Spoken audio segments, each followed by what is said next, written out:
You remember movies like Jumper, you remember movies like X-Men 3, you remember movies like Chronicles.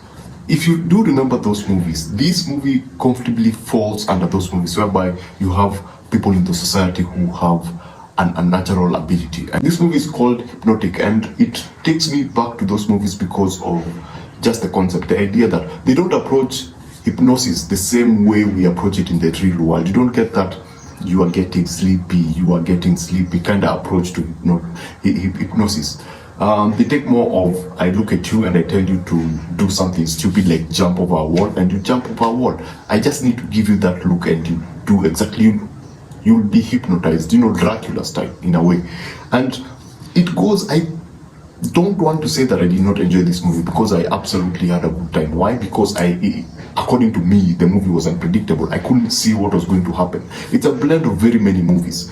There's some aspects of it that clearly borrows from Inception, which again other movies have borrowed from Inception, like Doctor Strange, strangely, and it feels, it does not feel original in a way. Let me just put it that way, because at its core, it's a story about a child who, this is not the flow of the story, but at its core, it's a story about a kid who is extremely powerful, and a certain group of people try to separate the kid from the parents. And so the parents, Ben Affleck, basically the movie is about them trying to find that kid.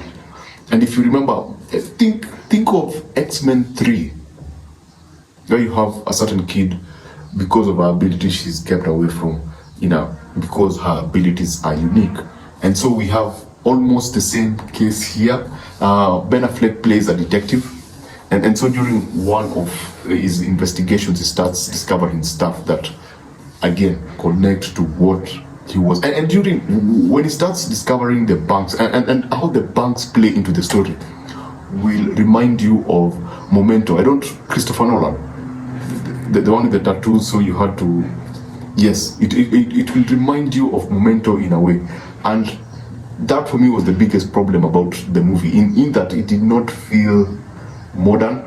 I expected them to take the story somewhere different, but it feels like Robert Rodriguez, because he's the writer and the director, he was watching all these movies and he got the idea to do this Frankenstein. Now, I'm not saying that it's not original. It's original in its concept. It's original in its concept, but the general idea feels like the ideas are borrowed from all these different ideas. When you look at it deeply, you'll see that there's a lot that is borrowed from all these other movies that have come in the past. And it feels, the same way I said, it feels like it belongs in 2008, somewhere there. That's what it feels like. But generally, I love the unpredictability. I love the fact that they made an effort to, it feels like a film noir detective kind of product with a bit of sci-fi elements. That's how I felt like when I was watching this. Now, I did not interact with a lot of promotional material. I did not see Ben Affleck on YouTube talking about how it's awesome life is and why you should see this movie.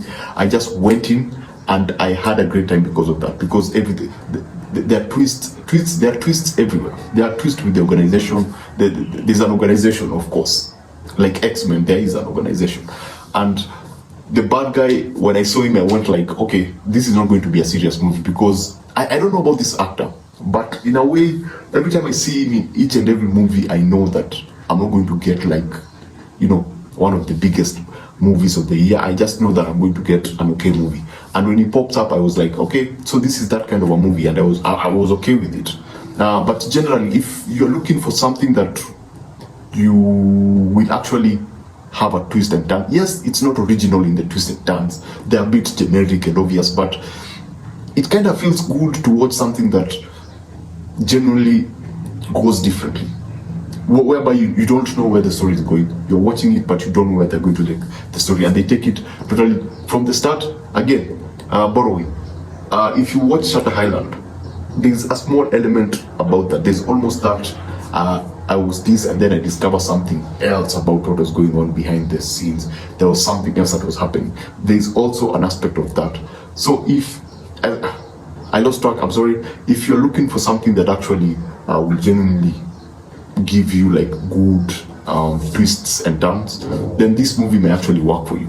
If you're looking for something original and you think this looks as good as the poster,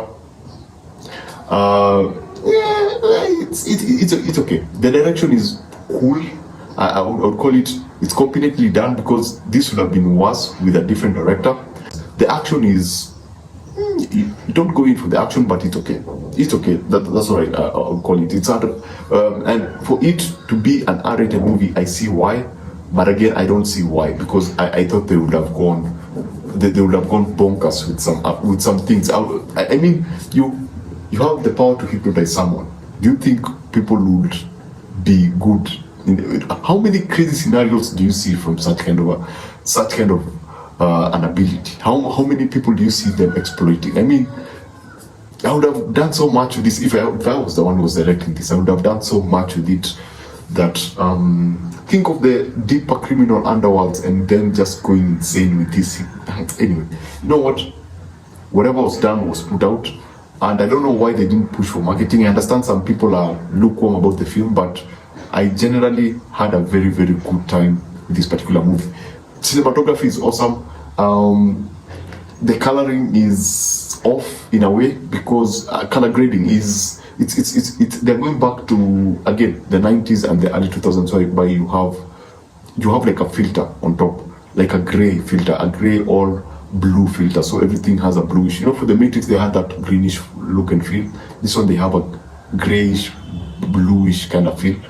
I wasn't for that. I would hope that they will do a lot of popping colors, like one of the movies that I did not like, which was the Matrix Evolution. I did not like the movie, but I loved the way it was shot, just how vibrant the colors were, just how heavy the colors were.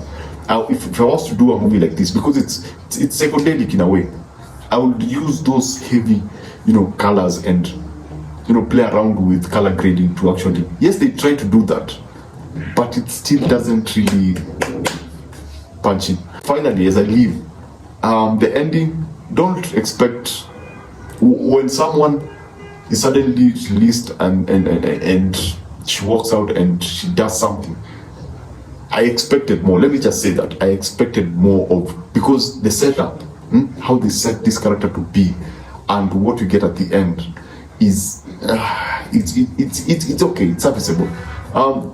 Surprisingly enough, there was a lot of callbacks to other, because I can remember clearly that there was a line from Desperado that from Quentin Tarantino. If you remember a certain line, if you remember Quentin Tarantino in Desperado, some things might be mentioned that you might find familiar.